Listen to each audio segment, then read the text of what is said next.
भारत में शाया होने वाली एक नई किताब में दावा किया गया है कि जनरल परवेज़ मुशर्रफ ने कारगिल की जंग तब के वज़ीर-ए-आज़म नवाज शरीफ को झांसा देकर उन्हें बताए बगैर शुरू की और उस वक्त नवाज शरीफ की हैसियत अपने ही मुल्क में कैदी की थी क्योंकि उनके फ़ोन टेप किए जा रहे थे। अपनी एक तफसीली रिपोर्ट में भारतीय अखबार दी हिंदू ने साबिक भारतीय वज़ीर-ए-आज़म अटल बिहारी वाजपेयी के एक प्राइवेट सेक्रेटरी की किताब का हवाला देते हुए लिखा है कि साबिक वज़ीर-ए-आज़म नवाज शरीफ और उनके हिंदुस्तानी हम मनसब अटल बिहारी वाजपेयी ने सन 1999 में कारगिल जंग के दौरान कम अज़ कम 5 मरतबा फ़ोन पर एक दूसरे से बात की।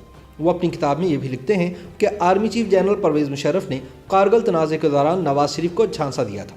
ये लड़ाई मई से जुलाई सन 1999 के दरमियान लाइन ऑफ कंट्रोल के साथ इंडिया के ज़ेर कब्ज़ा जम्मू कश्मीर के इलाके कारगिल की बर्फानी चोटियों पर लड़ी गई।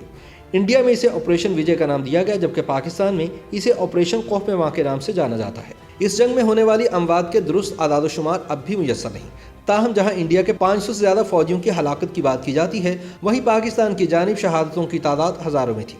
पहले पाकिस्तान ने कारगिल की जंग में अपने फौजियों के शामिल होने की तरदीद की थी, लेकिन बाद अज़ां पाकिस्तान ने इस जंग में शहीद होने वाले अपने 2 फौजियों को आला तरीन फौजी एजाज़ निशान हैदर से भी नवाजा। कारगिल की लड़ाई के इख्तिताम के 20 बरस बाद भी इसके आगाज़ से लेकर इख्तिताम तक के बारे में क़यास आराइयाँ की जाती हैं, लेकिन अब बतौर वज़ीर-ए-आज़म अटल बिहारी वाजपेयी के हंगामा खेज दौरे इक़्तिदार में रूनमा होने वाले अहम तरीन वाक़यात के बारे में उनके सेक्रेटरी ने वाजपेयी वो साल जिन्होंने भारत को बदल दिया के उन्वान से किताब लिखी है। वाजपेयी के निजी सेक्रेटरी की हैसियत से खिदमात अंजाम देने वाले साबिक ब्यूरोक्रेट शक्ति सिन्हा ने लिखा है कि नवाज शरीफ और कारगिल तनाज़े के खात्मे के लिए बंद दरवाज़ों के पीछे खुफिया गुफ्तगू का सिलसिला जारी रखने के लिए ऑब्जर्वर रिसर्च फाउंडेशन के साबिक सरबराह आर के मिश्रा का इंतखाब किया गया था और नवाज शरीफ और मिश्रा के माबैन होने वाली मुलाकातों के बाद भी राबतों का सिलसिला जारी रखा गया।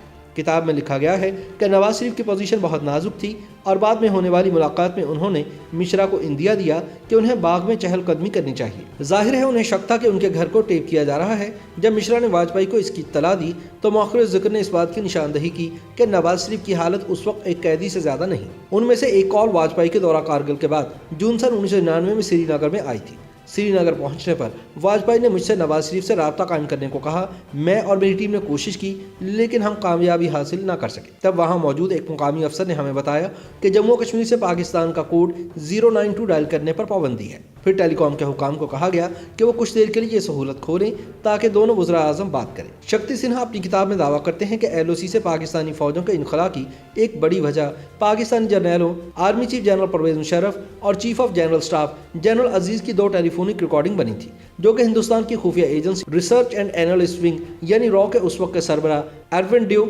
वज़ीर-ए-आज़म वाजपेयी के पास लाए थे। इन रिकॉर्डिंग से बात वाज़ेह हो गई थी कि पाक फौज कारगिल मार्के में शामिल थी। 4 जून सन 1999 को भारतीय हुक्काम ने इन टेप्स को इनके ट्रांसक्रिप्ट के साथ वज़ीर-ए-आज़म नवाज शरीफ को सुनाने का फैसला किया। अगर मुशर्रफ की बातचीत को रिकॉर्ड करना इंडियन इंटेलिजेंस की एक बड़ी कामयाबी थी तो नवाज शरीफ तक इन टेप्स का पहुंचाना कोई छोटा काम नहीं था। ये टेप्स आर के मिश्रा के जरिए वज़ीर-ए-आज़म नवाज शरीफ के लिए पाकिस्तान स्मगल की गई। इन हसास टेप्स को ले जाने के लिए मशहूर भारतीय सहाफ़ी आर के मिश्रा को मुंतखब किया गया, जो उस वक्त ऑस्ट्रेलिया में मुकीम थे। उन्हें इंडिया बुलाकर ये जिम्मेदारी सौंपी गई। इस खौफ से कि कहीं इस्लामाबाद के हवाई अड्डे पर इनकी तलाशी न ली जाए, मिश्रा को सिफारतकार की हैसियत दी गई ताकि उन्हें सिफारती इस्तिस्ना हासिल हो जाए।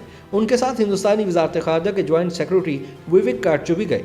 आर के मिश्रा ने सुबह 8:30 बजे नाश्ते के वक्त नवाज शरीफ से मुलाकात की और उन्हें वो टेप सुनवाई और ट्रांसक्रिप्ट उनके हवाले की। इस काम को मुकम्मल करने के बाद मिश्रा और काटजू उसी शाम दिल्ली वापस आ गए। इस सफ़र को इतना खुफिया रखा गया कि उस वक्त कम अज़ कम इसका जिक्र कहीं नहीं आया। जब कारगिल तनाज़ा पेश आया तो मुस्लिम लीग नून के सेनेटर मुशाहिद हुसैन सैयद वफाकी वज़ीर इत्तलात थे। सन 2019 में अपने एक इंटरव्यू में मुशाहिद ने BBC को बताया कि नवाज शरीफ इस बात से बिल्कुल लाइल्म थे कि पाकिस्तानी फ़ौज लाइन ऑफ कंट्रोल पार कर चुकी है। उन्होंने कहा कि बतौर वज़ीर-ए-आज़म नवाज शरीफ को कारगिल के बारे में पहली ब्रीफिंग 17 मई सन 1999 को DGMO की जानिब से दी गई, लेकिन इससे पहले इंडिया से आवाज़ें आना शुरू हो गई थी कि कुछ हो रहा है। कारगिल हुआ तो फॉर्मली जो इंटीमेशन आई थी उसकी ब्रीफिंग दी गई मियां साहब को एज प्राइम मिनिस्टर, एक फॉर्मली 17 मई 1999 DGMO ने दी थी। लेकिन उससे पहले वो इंडिया से आवाज़ें आनी शुरू हो गई थी and there was a realisation कि समथिंग इज़ हैपनिंग कुछ हो रहा है लाइन ऑफ कंट्रोल में। मुशाहिद हुसैन सैयद के मुताबिक कारगिल मार्के से चंद माह पहले फरवरी 1999 में जब इंडिया के वज़ीर आज़म अटल बिहारी वाजपेयी लाहौर आए तो उस वक्त भी नवाज शरीफ बेखबर थे कि पाकिस्तान की फ़ौज इंडिया के ज़ेर कब्ज़ा जम्मू कश्मीर में किसी जंगी कार्रवाई का मंसूबा बना चुकी है।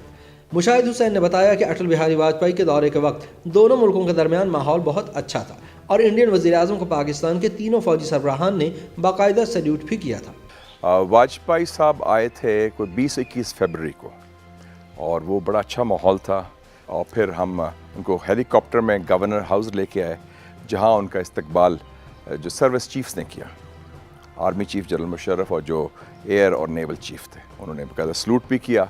इस सवाल पर कि ये बात कही जाती है कि जनवरी सन 1999 में एक ब्रीफिंग में नवाज शरीफ को बताया गया था कि कारगिल मार्का होने जा रहा है। मुशाहिद हुसैन का कहना था कि जनवरी में तो ऐसा कोई इशारा नहीं दिया गया था, मैं उस ब्रीफिंग का हिस्सा था और वह सिक्योरिटी मामलात पर एक अमूमी ब्रीफिंग थी। जनवरी में तो कोई ऐसी इंडिकेशन नहीं थी, मैं था उसमें और वो तो वैसे जनरल ब्रीफिंग थी।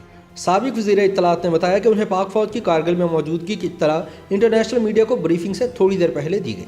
जब ये मामला मंजर-ए-आम पर आया तो मुझे कहा गया कि आप ब्रीफिंग दें क्योंकि मैं हुकूमत का तर्जुमान था। उस वक्त मुझे DG ISPR ने बताया कि कारगिल में लड़ने वाले हमारे बंदे हैं, नॉर्दर्न लाइट इन्फेंट्री के हमारे रेगुलर्स हैं। मामला पब्लिक हो गया तो फिर मुझे कहा गया कि आप ब्रीफिंग दें क्योंकि मैं तर्जुमान था हुकूमत का। उस वक्त फिर मुझे इन्होंने बताया DG ISPR ने कि सर आपको मालूम है कि ये जो हैं सिलसिला ये हमारे बंदे हैं, नॉर्दर्न लाइट इन्फेंट्री थी। मुशाहिद कहते हैं कि ये उनके लिए बहुत मुश्किल मरहला था। उनकी राय थी कि पाकिस्तान को इंटरनेशनल मीडिया के सामने हकीकत बयान करनी चाहिए।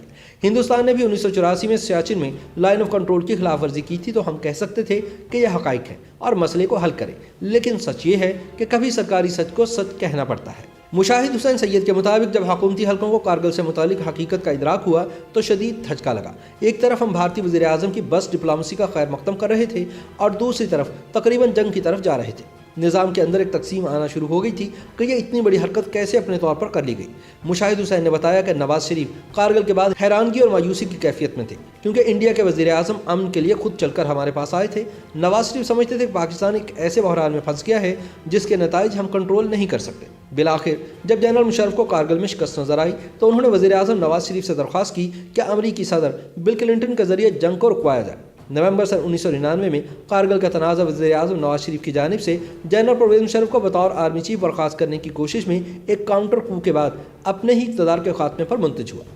लेकिन फिर 20 बरस बाद दिसंबर सन 2019 में आईन पाकिस्तान के तहत तश्कील दी गई एक ख़ुसूसी अदालत ने जनरल परवेज़ मुशर्रफ को आइन शिकनी के इल्ज़ाम में गद्दार करार देते हुए सज़ाए मौत सुना दी। यूँ अपने दौर इक़्तिदार में सियासतदानों को गद्दार करार देने वाला परवेज़ मुशर्रफ पाकिस्तान का पहला मुस्तनद गद्दार वतन करार पाया।